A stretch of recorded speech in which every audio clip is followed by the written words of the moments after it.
মার্কিন president Donald ট্রাম্পের সিদ্ধান্তকে ঘিরে প্রশ্নের ঝড় উঠেছে মার্কিন ক্যাপিটালসে। ইরান যুদ্ধে আমেরিকার ভবিষ্যৎ ভূমিকা নিয়ে তীব্র বিতর্কে সরগরম ওয়াশিংটন। খরচ আকাশ ছোঁয়া, ঝুঁকি ক্রমেই বাড়ছে।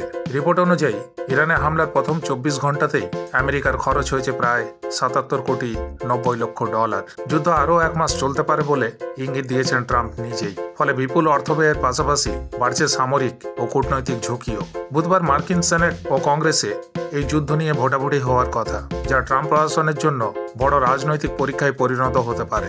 গত দুদিন ধরে আইন প্রণেতাদের মধ্যে তীব্র আলোচনা চললেও মঙ্গলবার পরিস্থিতি উত্তপ্ত হয়ে ওঠে। প্রশাসনের তরফে বলা হয় ইরানের বিরুদ্ধে হামলা ছিল প্রতিরক্ষামূলক পদক্ষেপ, কিন্তু অনেক সেনেটর প্রশ্ন তোলেন কংগ্রেসের অনুমোদন ছাড়া প্রেসিডেন্ট কিভাবে যুদ্ধে জড়ালেন। সেনেট সদস্য অ্যাঙ্গাস কিং অভিযোগ করেন ইসরায়েলের প্রধানমন্ত্রী বেঞ্জামিন নেতানিয়াহুর কৌশলের জেরেই আমেরিকাকে যুদ্ধে টেনে আনা হয়েছে। অন্যদিকে মার্কিন বিদেশ সচিব মার্কো রুবিও দাবি করেছেন আমেরিকা আগে আঘাত করতে চায়নি, কিন্তু পশ্চিম এশিয়ায় ছড়িয়ে থাকা মার্কিন ঘাঁটিগুলির নিরাপত্তা নিশ্চিত করতেই পদক্ষেপ নেওয়া হয়েছে। বিশেষজ্ঞদের মতে যুদ্ধ দীর্ঘস্থায়ী হলে খরচ পৌঁছাতে পারে কয়েক লক্ষ কোটি ডলারে।